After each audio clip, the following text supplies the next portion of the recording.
Hello everyone, कैसे हैं आप सब। Welcome back to my channel जिसका नाम है डेली एंटरटेनमेंट 100%। और मेरा नाम है तरुणा रानी राठौर।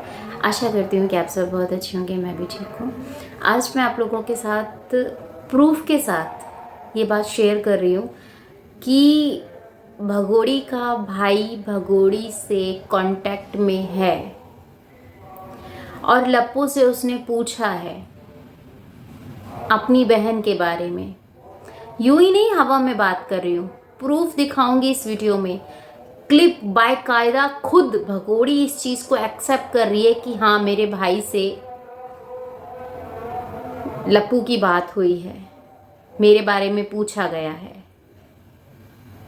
तो ये नंबर कैसे मिल रहे हैं, कैसे वो पाकिस्तान से कांटेक्ट हो रहा है, बताइए। कुछ तो ऐसा बात होगा ना। अब जैसे हम लोग बोलते हैं कि क्योंकि उसको नागरिकता दिलाने के लिए उसकी प्रेगनेंसी करवाई गई कि उसके वो प्रेग्नेंट होगी, तो ये सारी जो केस चल रहा है, ये सब चीज़ें इनके ऊपर से ध्यान थोड़ा हट जाएगा। और गवर्नमेंट तो आपको पता ही है कि कभी भी ऐसी मजलूम औरत के ऊपर और ज़्यादा अत्याचार नहीं करती है, चाहे वो कोई भी हो, कैसा भी हो, क्योंकि उस आने वाले बच्चे का कोई दोष नहीं होता। गलतियां पेरेंट्स करते हैं, भुगतना बच्चों को पड़ता है, ये तो सच है। तो आपको मैं प्रूफ के साथ ये चीज़ें क्लियर करूँगी कि भगोड़ी अपने भाई से बात करती है, उसके भाई से उसका कांटेक्ट भी होता था जहाँ भारत में आने तक। वहाँ पे उसको घर बिकवाया गया, अकेले उसने कुछ नहीं किया, उसके सारे कागज उसकी फैमिली ने मिलकर बनवाए गए। उसकी बहन भी इसमें इंक्लूड है और उसका भाई भी, ठीक है। आज इतना टाइम हो गया, 1.5 साल के लगभग उसको आए हुए भारत में हो गया, और वो लोग क्यों चुप्पी साधे हुए हैं, क्या रीज़न है। ये तो इसने मीडिया ने घेर लिया था, जिसकी वजह से जो ये मंसूबा करके अपना सोच कर आई थी कि मुझे वहाँ जाकर ये करना है, वो करना है, वो कहीं ना कहीं इसके फेल हो गए। अगर इसको मीडिया नहीं घेरती, अगर ये मीडिया के उसके अंदर राफ्ता में नहीं आती, उनकी बातों उनके फोकस में नहीं आती मीडिया के, तो अब तक की अपनी चाल चल चुकी होती। क्योंकि बहुत शातिर औरत है, सीरियसली मैं आपको बता रही हूँ। क्योंकि जो भी मैं आपको आज बात शेयर कर रही हूँ ना, जो भी बात मैं आज आपके साथ शेयर कर रही हूँ, वो सारी की सारी बातें रियल हैं, झूठ नहीं है उसमें कुछ भी। मैं सच आप लोगों को बता रही हूँ और प्रूफ के साथ आपको दिखा रही हूँ।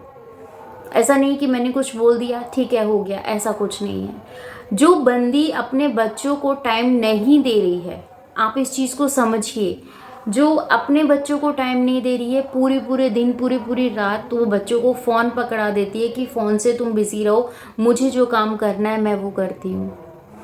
आप बताइए इस चीज़ को।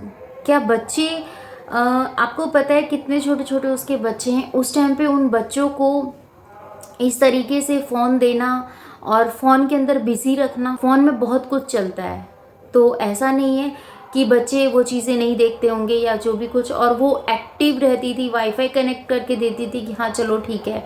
एजुकेशन जिस टाइम पर उन बच्चों को ज़रूरत थी एजुकेशन की, उस टाइम पर उनके हाथ में फ़ोन थमाया गया था। अपने आप को खुश करने के लिए, अपनी खुशी के लिए लप्पू से रात के 12 बजे से लेकर 2-2 3-3 बजे तक बात हुआ करती थी भारत में। क्योंकि दिन में अगर कुछ होता तो कुछ ना कुछ एक्टिविटी होती जिसके कारण से वो सब चीज़ें पकड़ी जा सकती थी। तो इसीलिए उसने ये टाइम अपना चुना। इसको प्यार नहीं कहेंगे, ये प्यार के नाम पर जो करके आई ना कि हाँ मैं प्यार के लिए आई हूँ, मैंने प्यार के लिए किया है, ये तो यहाँ पर फंस गई, जिसकी वजह से इसको ये सब चीज़ें करनी पड़ी, जिसकी वजह से इसको इन चीज़ों को बोलना पड़ा कि हाँ मैं प्यार में आई हूँ, मैं ये हूँ, मैं पीड़ित हूँ, ढिमका फलाना मेरे साथ वो हुआ, ये हुआ।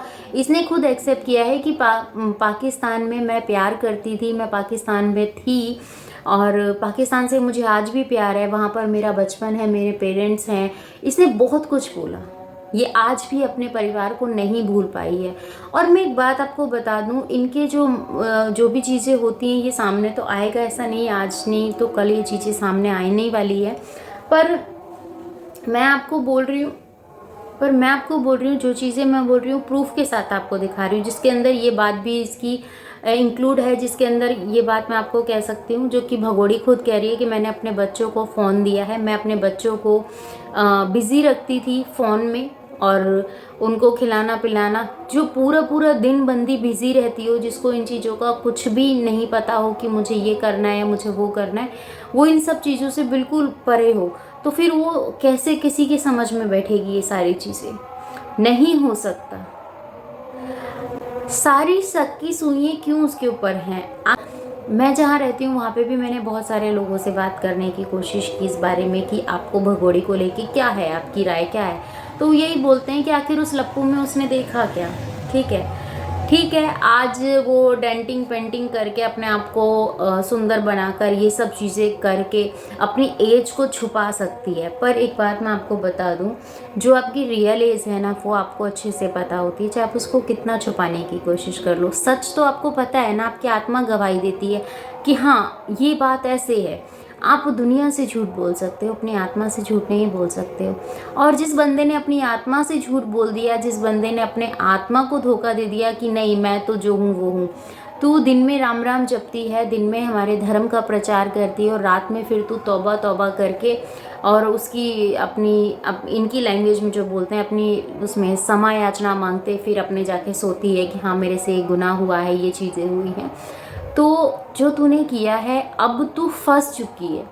अब तू ये नहीं करेगी जो तेरा भैया कहेगा तो तू बुरी फंसेगी। इसीलिए तुझे अपने भैया की हर एक बात को फॉलो करना है, तुझे अपने भैया की हर एक बात को लोगों तक पहुंचाना है कि मेरे भाई ने ये चीज़, जो सी वो स्क्रिप्ट लिख के भेजता है ऐसी स्क्रिप्ट तू वीडियो के माध्यम से तैयार करती है, फिर उस वीडियोज़ को पब्लिक करती है।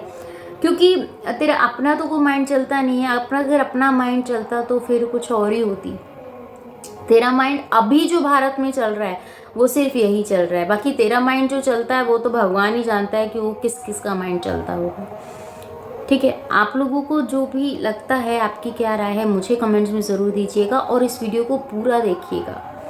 ठीक है, फिर आपको समझ में आएगा कि मैंने जो बोला है वो सही है, और प्रूफ के साथ मैं आप लोगों के साथ इस बात को शेयर कर रही हूँ। तो चलो देर नहीं करते हैं, उस बात को सुनते हैं कि भगोड़ी कैसे कैसे रहती थी, क्या करती थी, अपने वतन को, अपने पाकिस्तान को याद कर रही है। भाई हमारे लिए तो हमारा भारत महान है, था और रहेगा, क्योंकि हमारे भारत में ऐसी औरतों को तक शरण दी जा रही है। और यहाँ पे दुख इस चीज़ का है, जब ऐसी औरतों को शरण दी जा रही है तो हमारे भारत की जो बहन बेटियाँ हैं, क्यों उनके कपड़े फाड़े जा रहे हैं, क्यों उनको इस तरीके से लोगों को दिखाया जा रहा है कि उनकी कोई रिस्पेक्ट नहीं है। ये तो हमने एक्सेप्ट नहीं किया था। क्या लगता है आपको? कीजिए। इनकी इतनी खोई थी कि मुझे अपने बच्चों का ध्यान नहीं होता था। ये मोबाइल सब में मोबाइल दिला दिए। ये लोग मोबाइल में कार्टून टीवी देखा करते थे, स्कूल से मतलब ट्यूशन जाते थे वहाँ पे। इतनी रिस्पॉन्सिबिलिटी थी आपके घर में, 4 बच्चे हैं आपके, फिर भी आपको टाइम कैसे मिलता था पबजी खेलने का?